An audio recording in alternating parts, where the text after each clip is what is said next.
Dragons TV. We are sponsored by Regal Elevators and Lifts Consultants Limited, a company that is owned and operated by a Millwall fan, just like every single one of the sponsors that you can already see on the screen. If you are going to do a bit of business in 2023, then please keep it in the Millwall family by checking out all of our sponsors' website links in the description below. This is your preview show looking ahead to tomorrow's 3 p.m. kickoff against Sunderland at the Den.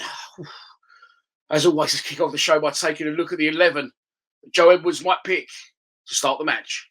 Okay, so as you can probably tell by the intro, and I'm not even acting, generally absolutely shot to bits still. Buzzing when Rowett left, 4 years of a little bit of nothingness. And I did say, I wouldn't mind a little bit of a fucking topsy-turvy up and down. I think I've changed my mind. I just can't get motivated at the minute. Cannot get motivated to do these videos, but I'm here and I'm going to get through it. The former fortress is now, when I realised we was at home today, I knew anyway in the back of my mind, but I didn't want to really think past Ipswich. And today, and I went on Google to get that photo. I just went, oh. And I don't know, it's a crazy turnaround. But look, we got to stick by the new manager. And you know what? Credit to Joe Edwards, because I think no matter what players he's got, even if he knows they can't do the jobs that he wants them to do, he's instilling it early at this football club. This is the way we're going to play. What that way is, I'll be honest, I still don't know. But he's sticking to what he professes, what his culture is, and he's sticking with that regardless of what players he's got or how fucking bad they're playing. So what will he do tomorrow? I have absolutely no idea. However, I've picked the winning team. You're going to think I'm mad, Samuel, I know, but this is the team that will get us a win tomorrow in SC16. Trust me. Bolkowski in goal deserves to keep his place. Couldn't care less if Matka Sarkic is back and fit. If he's fit, Danny McNamara at right back, because he will play forward at the back tomorrow, I would have thought. And Norton Cuffy, as good as he is going forward, cannot defend for Toppy. So if Danny McNamara's fit, I would play him there. Tried and tested. I'm going with tried and tested throughout this team. Sean Hutchinson, Jake Cooper. Yes, they're aging. Yes, I've called them both donkeys in recent weeks. And yes, Wes Harding probably doesn't deserve to get dropped, but tried and tested, I would go with them in this instance. They are a formidable partnership in the Championship for us and have been for many, many years. Left back, as a process of elimination, I would go with Ryan Longman.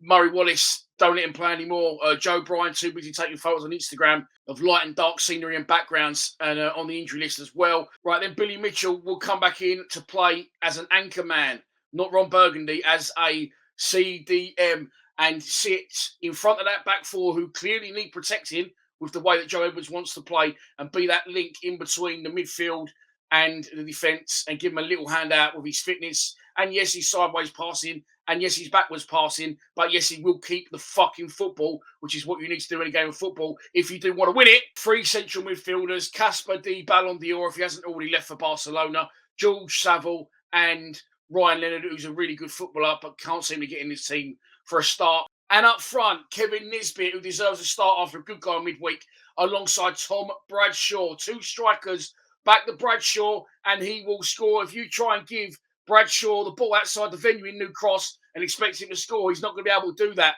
He is a striker that thrives on playing in the box. He scored 17 goals last season, and you do not become a bad player overnight unless your name's Ian Fleming. I don't think I'm right at the minute. I really don't think I'm right. But I promise you, look, tried and tested a lot of that team. I know it doesn't always work for us anymore. I know some of them are aging. But if you just go back to basics, I can't work out how we've come so far away. If you look back, just not even a couple of years, you had Bradshaw and Afobe as 2 central strikers. You had Jake Cooper and Sean Hutchinson as our central defence pairing. And you had Billy Mitchell and George Saville play something like 23 games straight. And at that point, we played Birmingham away. We was 3 games during the season, and we was in and around the playoffs. I can't work out how we've gone so far in the other direction. I just think we've been fucking throwing loads of fucking shits at the wall and just hoping one of them was going to stick. We don't really play like a team anymore. I think if he plays that team, which he won't, unless someone quickly calls him, we'll beat Sunderland if we can get a bit of confidence. Somebody's got to give, mate, because it's going to be one of the lowest. There could be more Sunderland fans there tomorrow then there could be Millwall. What about that? Because they'll bring a full house about that. They've got a great set of supporters, and we are struggling. I know a lot of people are already calling in tomorrow. I'm not going, can't be bothered, not interested. It's snowing outside. I'd rather sit in. But I'll be honest, I don't even want to go, but I'm going because this is at a time when the team really needs us. We've got to dig in and get behind it. It's only 3 games into the Joe Edwards reign, so we've got to try and get behind it and back the new gaffer and back the boys, as frustrating and as difficult and as infuriating as it sometimes may seem. So let's move on to our 4 mentioned opponents for tomorrow in SE16 is Sunderland. Managed by Tony Mowbray, they currently sit 8 places and 6 points above us in 11th in the table. They've started to slip away a little bit. The Black Cats have won 2, drawn 1, and lost 2 of their previous 5 league games. However, they are looking at back-to-back defeats. Last Saturday away to Plymouth at home park, and in midweek they lost at the Stadium of Light to Huddersfield. So they won't be coming to the Den full of confidence, but they'll bring a very big following. So we've got to get behind the boys, and we'll say it once again. Let's move on to a prediction.